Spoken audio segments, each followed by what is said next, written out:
僕がブレーキをかけた下打ちの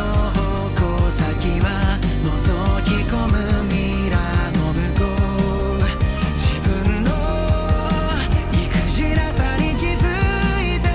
いる時間などないのに、瓦礫の下から漏れた弱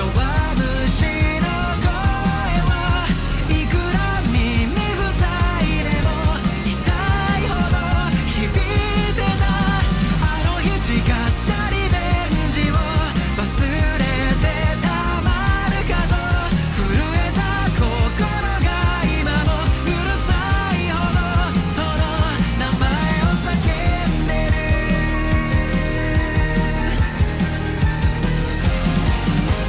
ひらぶって笑っていたあなたの両方拭うまで止まらない。あ、そうさ、あの夜からあなたを迎えに来たんだ。何度しくじろうと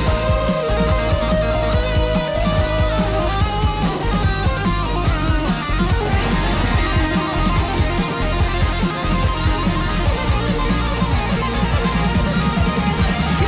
らぶって笑っていたあ